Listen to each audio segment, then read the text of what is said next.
মাকাপুর ওরফে চাপাডাঙ্গা। যার মা নেই।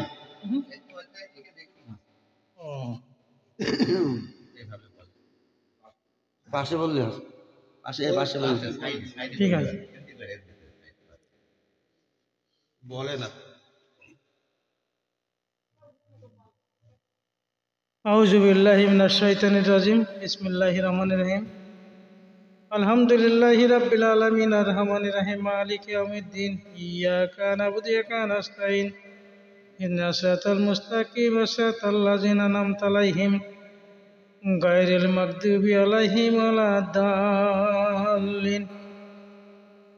قل هو الله أحد الله الصمد لم يلد ولم يولد ولم يكن له كفوا أحد إن الله وملائكته يصلون على النبي أيها الذين آمنوا صلوا عليه وسلموا تسليما. اللهم صل على سيدنا مولانا محمد وعلى آل سيدنا شفيعنا محمد. اللهم صل على سيدنا مولانا محمد وعلى آل سيدنا হাসান হোসেন মা ফাতেমা জোহরা। উপস্থিত হাজিরিন মজলিস, এই মজলিসের সভাপতি সাহেব ও খলিফাবৃন্দ, তরিকার আশেকান ও জাকেরান, বয়োজ্যেষ্ঠ বয়কনিষ্ঠ পর্দার মা ভগ্নীগণ, সবার প্রতি আমার আন্তরিক সালাম। আসসালামু আলাইকুম। ওয়ালাইকুম আসসালাম। আসসালামু আলাইকুম। উপস্থিত হয়েছি হযরত খাজা মতিউর রহমান শাহ চিশতি নিজামী, ইনার কত 25তম হচ্ছে, 25তম 40াম। তা আজকে উনি আমারই গ্রামের মানুষ বা আমার নিকটতম লোক ছিলেন। তা তিনি অনেক ত্যাগ স্বীকার করে অনেক ত্যাগ তিতিক্ষার মানুষ ছিলেন। যখন উনি তরিকত করেছেন তখন আমরা শত্রুতা করেছি, আমি খুবই করেছি। আমি তরিকার বিদ্বেষী ছিলাম খুবই। যাক, সে কথা অনেক কথা। আজকে যে সেলসেলার উনি আজকে শরাফত থেকে যুবকশ থেকে শরাফত থেকে এদিকে যে পর্যন্ত আসছে ওনার যে সেলসেলাম, একটা কথা আমার বলতে হচ্ছে, আমি তরিকতের কোনো এত বিদ্বেষী ছিলাম যে আমার চাচা কায়েম আলী পর্যন্ত একটা ফকির বাড়ি যাইতে পারত না, মান অপমান করার কারণে। উনি আমার অনেক চেষ্টা করেছেন এই তরিকাতে আনার জন্য, যেহেতু তা যায় কোনো ভাগ্যক্রমে মেলা অনেক মানুষ গেছে, তবে একটা মানুষই আমি বিয়ে করতাম না। স্থান পাড়া মুজাম ডাক্তার আমার ছাড় ছিল, তো এই জন্য আমাদের মাস্টার ছিল। তারপরে উনি এসব কথা বাদ দিতে এই ফল কথাটা বলতে সময় কম, তো একদিন শরাফত দাদা গেলেন আমার চাচা বাড়ি খিলাফত দিবার জন্য। তখন আমি অনেক রহস্য টহস্য করতে লাগলাম। করার পরে তেজিমানি ছিল সুইটে চলে গেল ওখান থেকে। আমার চাচা বলছেন, আমি মূর্খ মানুষ, আমাকে খিলাফতি দিয়ে কী করে, আমার তো কেউ মানবে না। তা বলছে, আমি দিতে আইছি, কিন্তু আমি আর আসছি না, নিয়ে রাখ, পরে বল নাই তো পরে পস্তাবি। তখন আমিও বলছি যে লোকের বাড়ি না খেয়ে বেড়াইলে হয় না, আর বলছে আমি আর আসছি না। যাই হোক, উনি রাখতে চলে যে ফাজলায় মান্নানের বাড়ি চলে আসবে। এসে ওখানে ওনাদের খিলাফতি দিলে শুকুর আলীর, মানে মানিক মায়ের বাপ, আর হচ্ছে আমার ওই চাচা কায়েম আলী। তো দিয়েছে চলে গেলাম, গেলে 10-15 দিন পর দেখি পুরোপাড়ার বাজারে তখন চান্দি, এই খড়ের চান্দি, হাজরা খানের নামটা মনে হয় পরিষ্কার বন্ধু বলতো। তাই তার নাম ছাপা, ছোট মানুষ। বন্ধু আমার একটা পান খাওয়া। তা আমি বলছো ছোট মানুষ এখানে পান খাবে কোন থেকে, এখন পান আনতে গেলে হারিয়ে যাবে। তা ওদিন কিরম একটা মন হইল, তখন ওই ঘের ইমানদারের পটিতে ওই মহাতাব্দে গলি সোজা খুঁজে ঘের দেখা যায়। আমি বলছি ওই দোকান থেকে পান নিয়ে আই, এমনি যাবে কোনো কাজে আমি সোজা বা চলে আসলে ওদিকে হারিয়ে যাবে। তা পাশে একটা তরমুজ কাটা, পাশে একজন তরমুজ কেটে বেসছে। তো মুখে মুদাম খেয়াল করছে করতে করতে বলছে যে খেয়াল করছে। তা আমি বলছি তরমুজ লোভ আছে নি আর কি, সত্যি বলছি বলুন। তা বলছে দিলি না, এক ফালি খাতাম। তা আমি বললাম তাহলে এক ফালি দাও। কি যে মনে দিন হইল, হ্যাঁ হওয়ার পরে বলছে একদম বাস্তব কথা বলছে, তুই ফকির হবি। হ্যাঁ আমি বলছি না না না, ফকিরে কোনে আসি, মানে উল্টো পাল্টা চলে, মেয়ে মানুষ হেন অনেক কিছু বলছি। বলার পর তুই বল তুই ফকির হবি যখন, তখন আস্তে আস্তে আমার তো গুরুত্ব না ছিলে গেল। তারপরে ভাই আমার মেয়ের আসা যাওয়া করতে কোনো লোকের কথা দিতাম। মেয়ের সঙ্গে অনেক লোকে নিয়ে গিয়েছে, তো মেয়ের সঙ্গে আলাপ আলোচনা, ওখান থেকে যেন একটা মন একটা তৈরি হয়ে গেল। হ্যাঁ, তো যাই হোক আমি বাধ্যন করলাম। প্রতাপপুর আমার ওই মেয়ের ভক্ত মজ্জেল হোসেন অলসিস, সেখান থেকে আজকে আমি সবাই কথা বলার উদ্দেশ্য এইটাই, যারা আমি ওই সময় বিরাট ভুল করেছি এখন জানছি, সময় নষ্ট করেছি। যারা বায়াত গ্রহণ করেননি তারা আমার মতো ভুল যেন কেউ না করেন। এই রাস্তা ছাড়া পৃথিবীতে সারা আওলাকে জাহের বাতন হযরত মুহাম্মদ সাল্লাল্লাহু আলাইহি ওয়াসাল্লাম এই রাস্তা ছাড়া আর দ্বিতীয় কোনো রাস্তা রেখে যাননি। গাদির খুমে এই রাস্তায় রেখে গিয়েছে। ও বিস্তারিত বলতে সময় চলে যাবে। এই তরিকতের জারি হইল, ওখান থেকে আসলেন, দিয়ে গেলেন হযরত আলী পরে। যাক, ওইভাবে কিন্তু আমাদের ছেলে এইভাবে চলে আসছে আমার পীর পর্যন্ত। এখন আমরা কেন তরিকাতে আসলাম, উদ্দেশ্য আমাদের কি বোঝার জন্য, কি জানার জন্য? যেমন এখানে দুটো কথা হয়েছে মুকলুকাত সম্পর্কে। 18,000-এর ভিতরে কোনো মানুষ নাই। এখানে বলেন না এক ভাগে মানুষ, এক ভাগে গাছ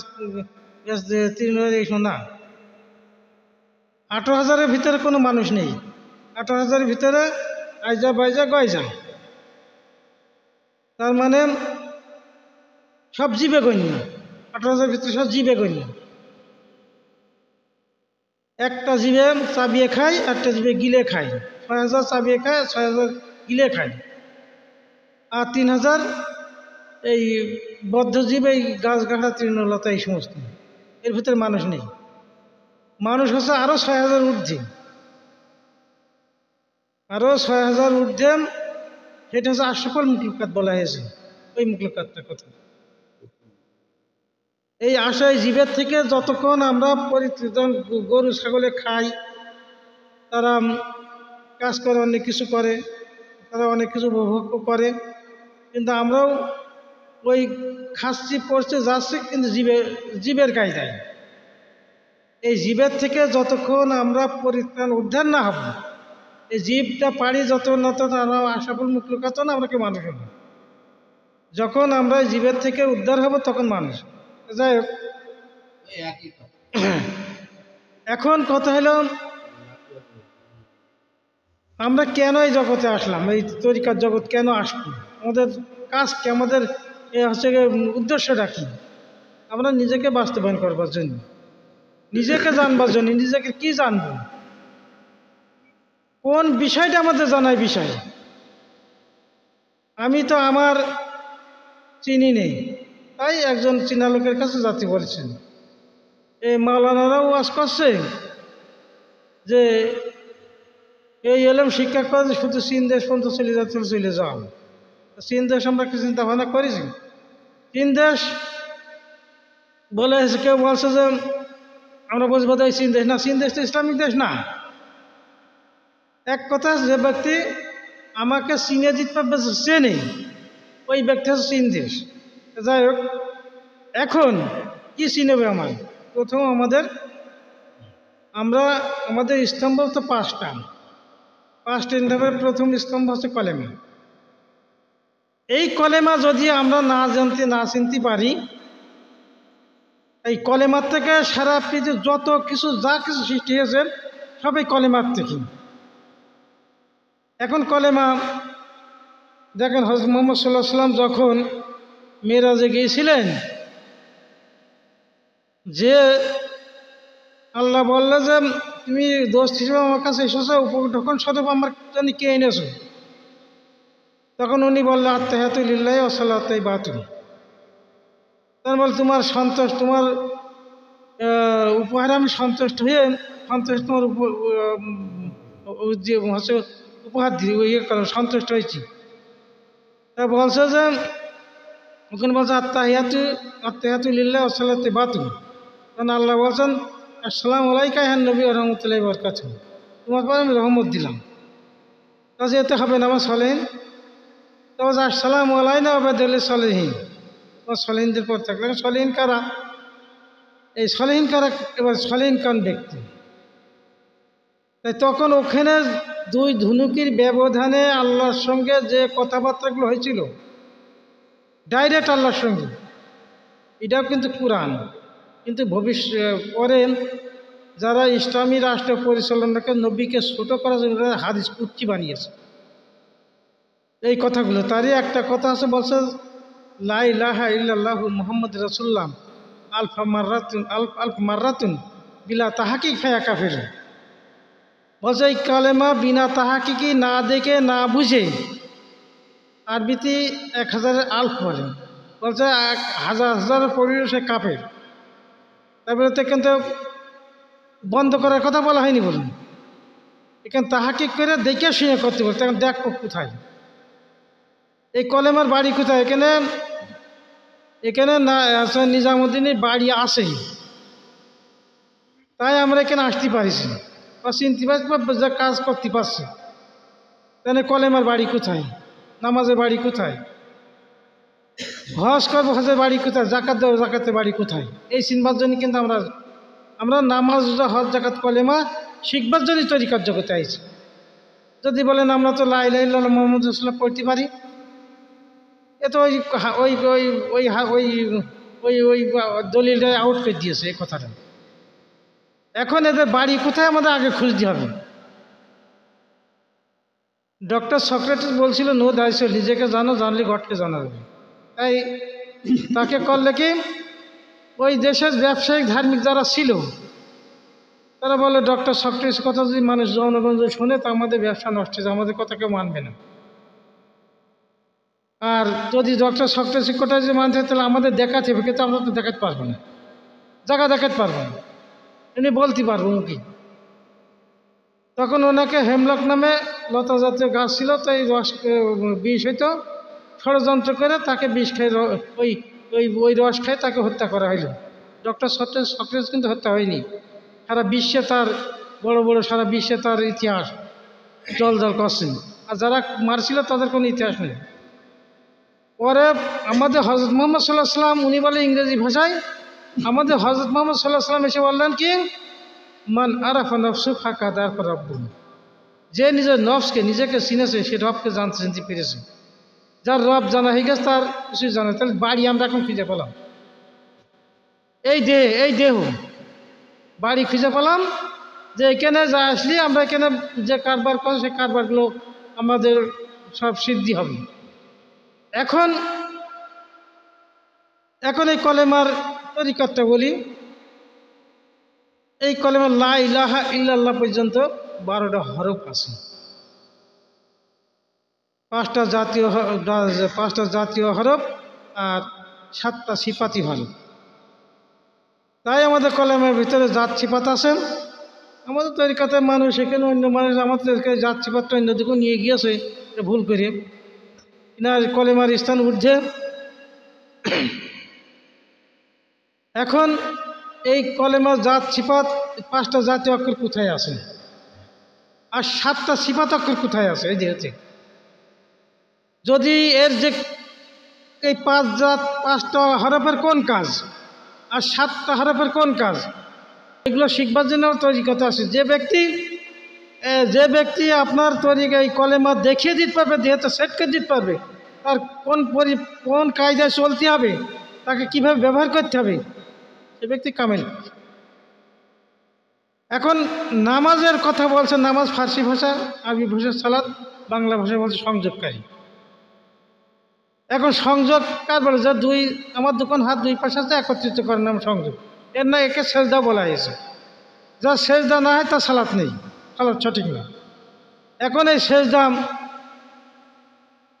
কিভাবে কোন হাসে আমার এই যোগ হবে, আমার বডির কোন বিষয়, কোন জগৎ যোগ হবে? তাই দেখেন আমাদের যে নফসের কথা হলো, নফস মাত্র একটাই, 5টা নফস না। এই একটা নফস যখন নফস আম্মারায় থাকি তখন এই নফসগুলো শীত নফস খান্নাস মিশে আছে ওনার সঙ্গে। যখন আমি এই নফসটা পরিবর্তন করে নফস রহম্মাই নেব, তখন আর একটু পরিবর্তন হল, তখন এই নফস রূপান্তরিত হইয়ান খান্নাস রূপের নফস আবমারা নফস চলে গেল হচ্ছে কেন রূপান্তরিত হইয়ান লম্মাই মিশে গেল। তেমন একটা উদাহরণ দিচ্ছি, উদাহরণটা পরে দিচ্ছি। যখন লম্মা যখন খানিকটা ধিক্কারকারী নফস বলা হয়, খানিকটা পরিবর্তন হলো, তখন এই নফসটা তখন নফস মুতমাইনায় চলে যায়। এই নফস মুতমাইনা যখন চলে যায় তখন শান্ত সিদ্ধ নফস হয়। এই শান্ত সিদ্ধ নফস, তারপর নফস মোলহেমার আছে। এই এক জায়গায় যে এক নাম ধরেছে একটাই নফস। যেমন আজকে আমরা এখানে হয়তো বসেছি, যদি এখানে যে ময়লা মাটি থাকতো আমরা কে বসতাম, বসতে আমাদের দিত না। এই জায়গাটা যদি পরিষ্কার করে আবার ফের সুন্দর করি তখন আবার এখানে বসা যাবে, ব্যবহার করা যাবে। এই নফস আম্মারা যখন খানিকটা এগিয়ে যাবে, তেমন একটা বাসন দেখে ময়লা মাটি এসে খাওয়া যাবে, নিজে ঘষে আবার তাতে খাওয়া যাচ্ছে। এখন যাই হোক, এখন এই নফস মানে কোন নফসের সঙ্গে নবী মিশে আছে আর কোন নফসের সঙ্গে আল্লাহ মিশে আছে, এই দুই নফস যেদিন একত্রিত হবে, যেদিন যোগাযোগ সৃষ্টি হয়ে যাবে, কিন্তু তার সালাত কায়েম হবে। এখন পড়ার বিষয় কি দেখার বিষয়? তাই বলেছে নামাজের চক্ষু শীতল হয়। এখন কথা হলো জিকিরের কথা বলে, জিকির মানে স্মরণ করা, জিকির আর স্মরণ করা। আমি এই বাড়িতে যদি কোনোদিন না আসি তাহলে কি আমি কি বাড়িতে বসতে পারবো যে এরকম জায়গা আছে, এরকম ঘর আছে, আমি জিকির করতে পারবো, স্মরণ করতে পারবো? জিকির শব্দের অর্থ যদি স্মরণ করা হয়, আমরা বাংলা মানে বাংলায় বুঝতে হবে। জিকির হচ্ছে আরবি ভাষা, এই স্মরণ করা। তো আমি আল্লাহ জিকির করছি, লা ইলাহা জিকির করছি, কোন জায়গায় কোন স্থানে সেগুলো জানতে হবে। যারা জানে তাদের কাছে জেনে নিয়ে এগুলো করতে হবে, তাছাড়া জিকির হবে না। আনুমানিক কোনো ধর্ম আল্লাহ কোরআনে ঘোষণা করিনি। সূরা বাকারার 8 নম্বরে আছে, যেমন আমরা বলছি যে আমরা নবী বিশ্বাস করি, আল্লাহ বিশ্বাস করি, কোরআন বিশ্বাস করি, সমস্ত সব কিছু বিশ্বাস করি, কিন্তু 9 নম্বরে আছে বলছে তারা আদৌ ইমানদার না, তারা ইমানদারদের ধোঁকা দেয়। কোন ইমানদার কথা বলেছে? শুধু চোখই দেখা ইমানদারদের কথা বলেছে, যারা চোখই দেখে বিশ্বাস করতে পেরেছে। যাই হোক, এখন আমার শর্ট করতে বলছে যে এখন কথা হলো এই জগৎ রোজা আত্মশুদ্ধি, এই রোজা খান্নাস রূপী শয়তান তাড়ানো। কেন আল্লাহ বলেছেন স্বাধীনতার যুদ্ধ বলা হয়েছে। ওই জায়গায় বলা হয়েছে কি যে আল্লাহ বলছে তার যে তুমি কাউরির সঙ্গে করে আমার ডেকো না, তোমরা কাউরির সঙ্গে করে আমার ডেকো না। তার মানে খান্নাস মুখ যুক্ত হলে দুই হয়ে যায়। তাই নারায় তাকবীর আল্লাহু আকবার বলায় যে আমরা পাকিস্তানি পাঞ্জাবিদের তাড়িয়ে দিয়েছি, আমরা স্বাধীন। আমরা পাকিস্তান তাড়াইতে পারিছি, এখন আমার খান্নাস কি আমার ভিতরে আছে? এসে যদি আল্লাহ ডাকায় আল্লাহ সাড়া দেবেন। জাকাত একদম সময় নেই, যখন জাকাত আমার এই দেহের 40 গঞ্জ মাল আছে, 1 গঞ্জ মাল জাকাত দিতে পারলে আমার দেহ পবিত্র হয়, তখন হচ্ছে এবার আমি ইবাদতে যাইতে পারবো। আর ইবাদতের শব্দ হচ্ছে দাসত্ব করা। আর একটু সময় দেবেন না, আমি অন্য কথা বলবো না। পীরেদের ভক্তদের কাজ কি? ভক্তদের কাজ শুধু পীরের হুকুম মানা। তাই আমি একটা ছোট্ট করে ইতিহাসটা বলি। আলাউদ্দিন সাহেবের সে ছিল শেখ ফরিদির ভাগনা। তোর মা এসে বলছে যে মানুষ করে দিই। তখন কী করলেন, শেখ ফরিদ ওর ভাগ্নের বললে যে যাক তুই বুর বললেন যে তুই যেন কোনোদিন আর এখানে আসবি নি, 12 বছরের মধ্যে এখানে আসবি নি, 12 বছরের ভিতরে এখানে আসবি নি। তো তখন আমার 12 বছর আসলে শেখ ফরিদ চলে গেল, বলে তুমি আমার আলাউদ্দিনই বললে যে তুমি আমার নোংরখানায় খানা বিতরণ করবা। তখন 12 বছর পুড়ে গেলেন, ও কোনোদিন খানা খায়নি না, কেউ মা এসে 12 বছর পর এসে চিনতে পারছে না, ছিল এমন অবস্থা হয়ে গেছে। তখন এসে বলছে যে ভাই তুই আমার ছেলেটা কী করেছিস, মেরে ফেলে দিয়েছিস।